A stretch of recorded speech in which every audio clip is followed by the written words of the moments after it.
Greetings, everyone, and welcome to another episode of Romcoms Revisited.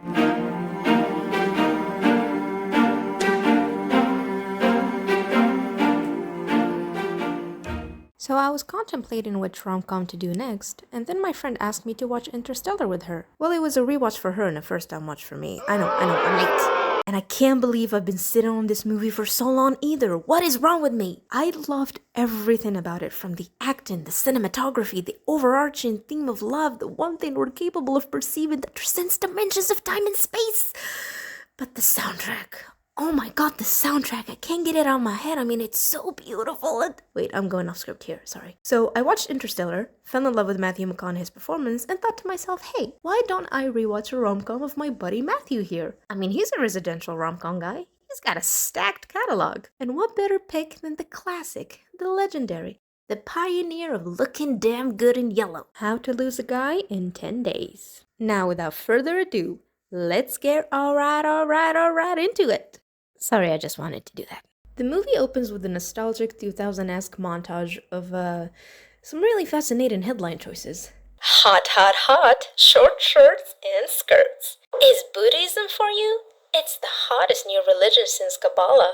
Your big booty can be a big asset. Start loving it today. Oh, this movie was ahead of its time. We also get a look at some of Andy's articles, and her writing is just flawless. I mean, look at this sentence. Better bought in 5 days? It can done. Concise and eloquent. Who needs proper grammar anyway? We then see Andy working on her latest draft on how to bring peace to the war in Tajikistan, but it's so ridiculous I can't even take it seriously. Her coworker points out that this won't ever get published in their magazine, and Andy goes on about how she wants to write about important stuff. Just like every rom-com character working in journalism, apparently. We meet Ben, our main love interest, in his biker attire, serving bad boy aesthetic, and we can tell from his interaction with his coworkers, Spears and Green, that he's a charming player.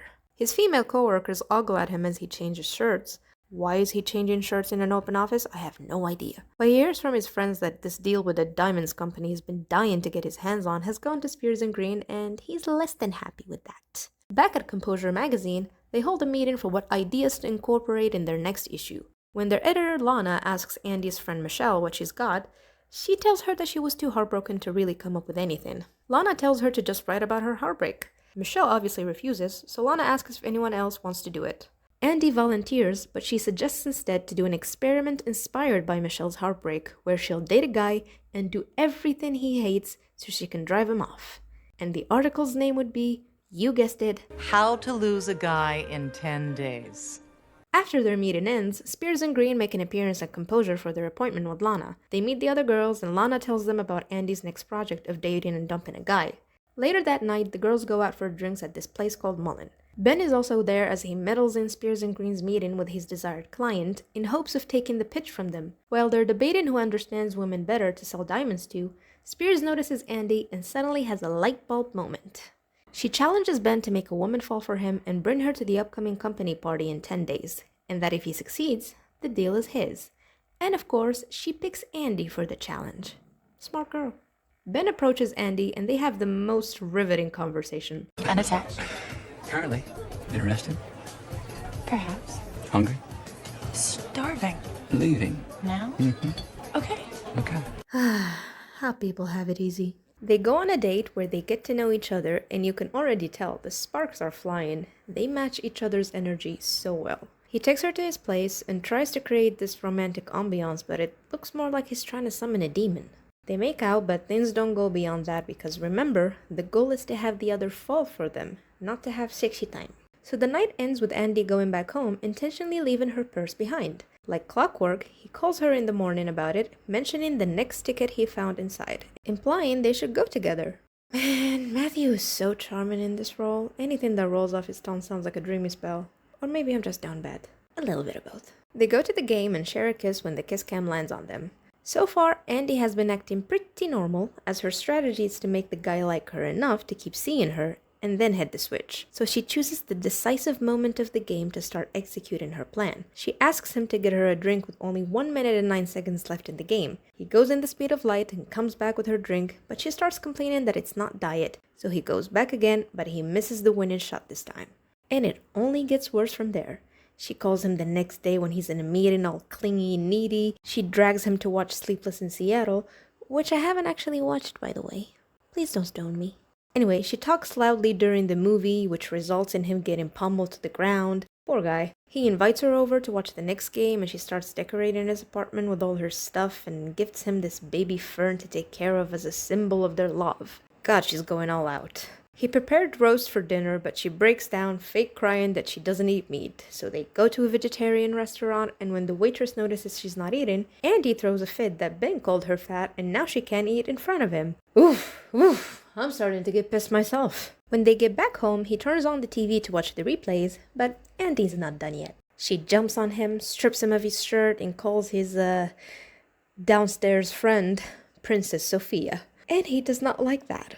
He instantly gets turned off and she heads out. But before she can leave, he asks to see her again the next day, and she cannot believe it. What? Yeah, me neither, sis.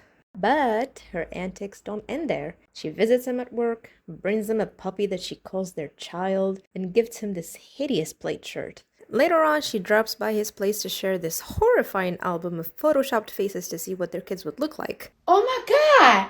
What is that? She asks him then to hang out. He makes a poor excuse to evade her company, but when she tells him she has tickets, he concedes. Except they end up being tickets to a Celine Dion concert, not the Knicks game, which to me sounds like the better deal. I love my queen and hope she's recovering well.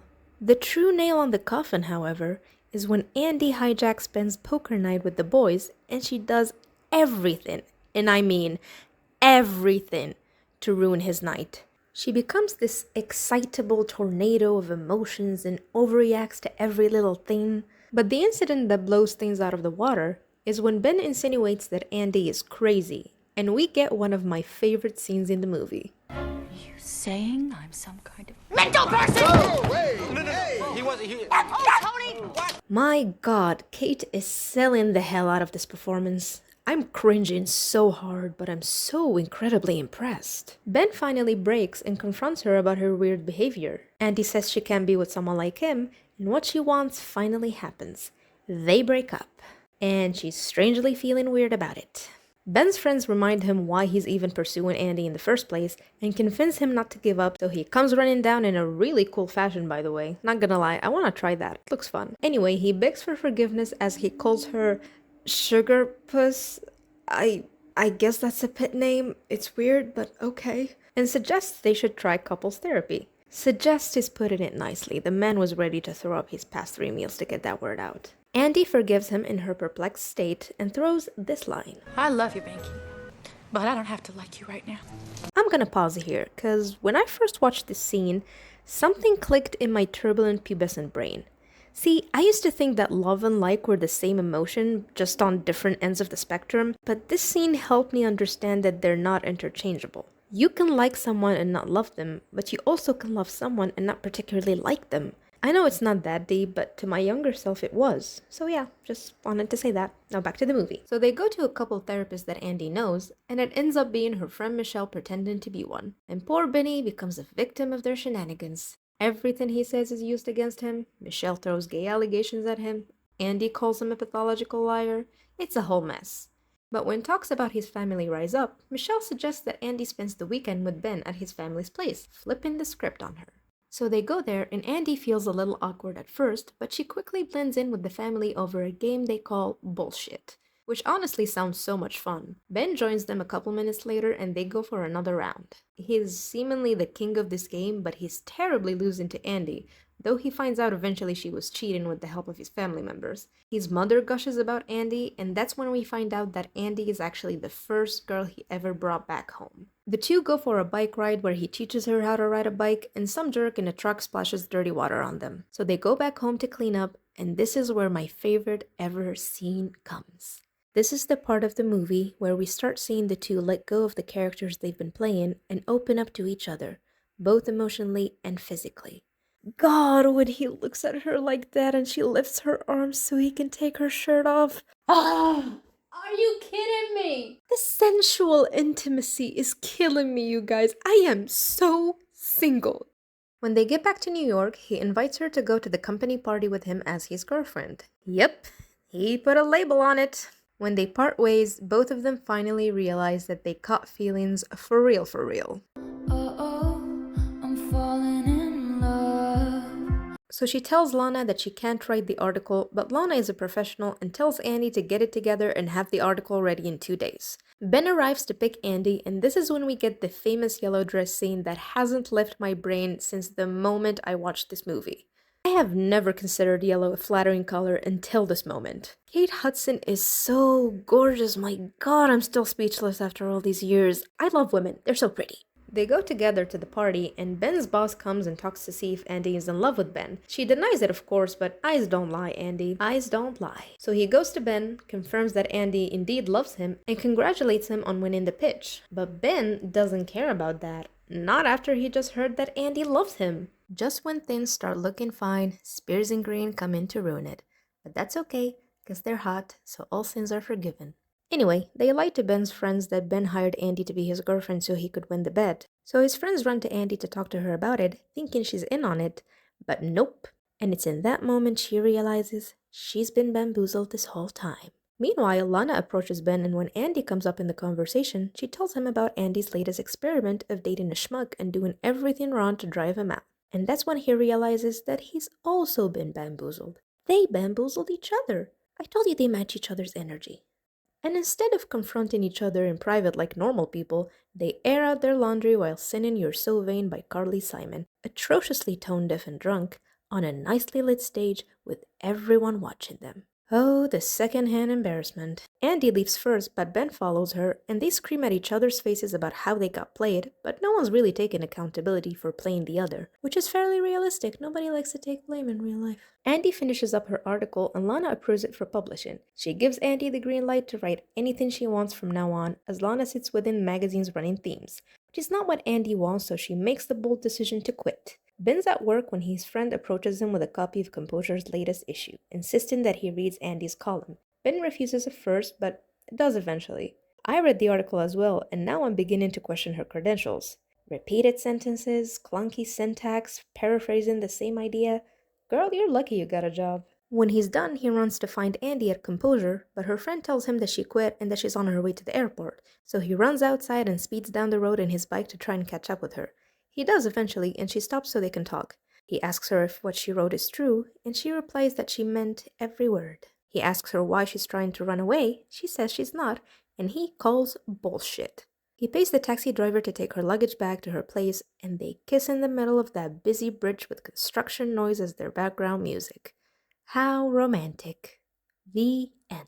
This movie is a perfect case study on chemistry. Modern romcoms just don't do it like this anymore. It's not enough to just be a pretty face. You need that sizzling, burning, earth-shattering magnetism that makes me feel like I'm third-wheeling through the screen. Kate and Matthew understood the assignment and delivered it perfectly. That's all I have for today. Thank you for watching. Bye-bye.